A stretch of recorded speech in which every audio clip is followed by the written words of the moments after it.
I would tell them that you already know how to do this. We're wired to do this. We're creators. There's nothing that you don't already know how to do when it comes to creating. And think about it. When you got a wild idea one time in your life, you asked the question, like, what would it be like to be healthy? What would it be like to run a triathlon or do a triathlon? What would it be like to be in a relationship? What would it be like to lose 30 pounds? You started asking that question and you did a few things. You started thinking about how you would do it. You started researching, getting information, and every time you learned something, you added more raw materials in your brain to begin to build a model of understanding. And then you wrote down the choices you were going to make. You wrote down the things you were going to do. You wrote down the experiences, your goals that you wanted to have. And every experience and goal got you to feel like an amazing feeling. And every time you felt that feeling, you were giving your body a sampling, a taste of the future.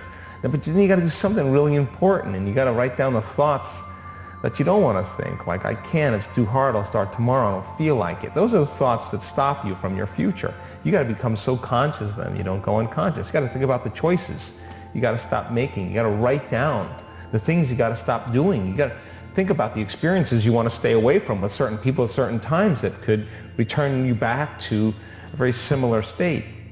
You got to look at emotions that bring you to a lower denominator and decide, my goodness, I gotta keep my energy up. And in the process of remembering who you no longer want to be and who you do want to be, if you keep doing that and you make it a priority, without going to sleep or watching your favorite television show, this is what you're doing.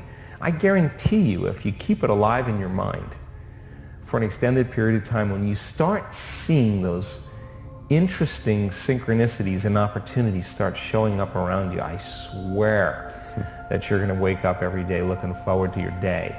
People can't get out of bed in the morning because they can predict the feeling of everything's going to happen in their life.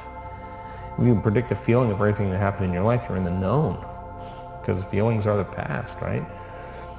But it's cool then when you start creating the feeling of your future every single day. You feel like it's already happened. The side effect of that is you're not looking for it to happen. And when you're looking for it to happen, you're separate from it. You're too busy being it. And that's when the crumbs start falling from the table. So I think we already know how to do this. If you take a little time for yourself, when you invest in yourself, you invest in your future. So 30 minutes, 20 minutes, make it within the realm of your acceptance. Try it out like a scientific experiment. If I change my thoughts and feelings, I change my energy, and I just keep my energy up, let me just see if anything changes in my life.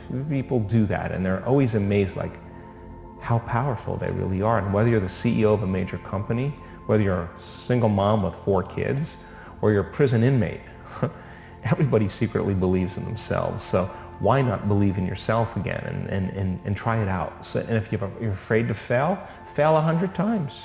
Who cares? I have 3 arenas that I live in. There's Joe Dispenza, my personal life, where I'm super passionate about learning. I'm super passionate about doing my own inner work to create wonderful and crazy, wild experiences.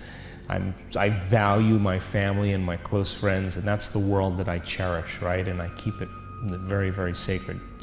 Then there's the world of Joe Dispenza as the CEO and leader of a company or 2 companies that has to keep a team excited, keep them focused, always coach and nurture outcomes, deal with dynamics. That's a big circle right there, and it takes an enormous amount of energy to do that. And I do it a lot from the road because I'm usually traveling, and a lot of my staff will be in the event in Italy here in a few days. But they're a great group of people, and I couldn't do it without them. So I nourish them, and I take care of them, and I listen, and I do my best to lead by example. Then there's Joe Dispenza on the stage, which is what I love to do. It's what I love to do, and I think witnessing human transformation. There's nothing like it in the world. I mean, we have team leaders now that I've selected for our week-long events, and at the end of those weeks, they're in tears. They cannot hold back the tears from what they've witnessed. And people in witnessing transformation, I think it's innate in us to want to give. It's innate in us to want to support one another. It's innate in us to want to really cooperate and collaborate. So that third arena is where I get to connect, and I get to get out of the way, and I get to hopefully help people transform themselves. But for me, I work on being the example on a personal level of all the things I want to see change in the world. And so I'm an early riser. I'm up at 4:30 most mornings. That's my time. Nobody ever interrupts that time. That's just my time. And that's my time to connect, and it's time to have a love affair with the divine. It means that if you're in love with someone, you don't miss the date. If you're in love with someone, you're present with them.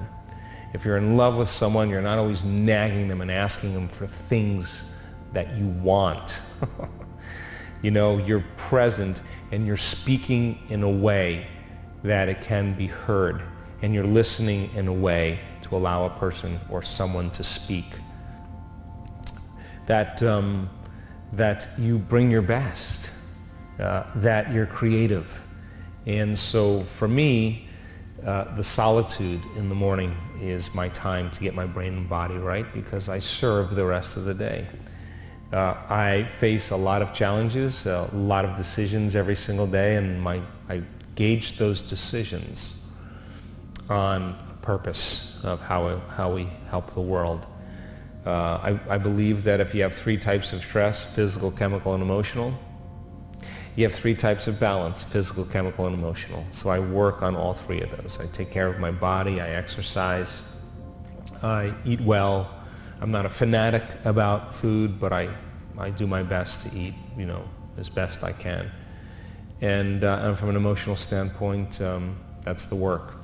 And I think if you get 2 out of 3 of those in order, the third one always comes around. If you get more physically balanced, more emotionally balanced, you'll be more chemically balanced. You get more chemically balanced, more emotionally balanced, you're going to be more physically balanced. So, but I love life. I mean, I love this journey we're on, and I think we all negotiated to be here at this time. And people say to me, why do you meditate first thing in the morning? I always say the same thing. If I can overcome me at the beginning of the day, I can overcome anybody. My rest of my day is easy. And of course, you overcome something about yourself. You'll be able to see a part of you in someone else who used to be that you no longer are. Now you're no longer the same person. Would you agree? And it would be worth the effort. So then we have evidence, scientific evidence that you could create really coherent brainwave patterns. We have evidence that you can rock your house in there. The arousal that's going on in that brain is not an arousal that's created from the hormones of stress, like fear, anxiety, pain, suffering, aggression, or anger. This arousal is bliss. This arousal is an ecstasy. This is arousal that is producing a transcendental state of joy. So this arousal is coming with such an intensity that the imagery in the person's brain, they're paying attention to that lucid moment, and they're literally having an inward experience that's greater than the betrayal. The arousal of bliss or joy is greater than the suffering or the event in the past. And we have research to show people change their brain circuitry, different brain. And it produces a very strong signal to the body, but the signal is not chemical. The signal is electric. It's electromagnetic. It's a thrill. It's an order in the body. It's the body aligning to order and frequency.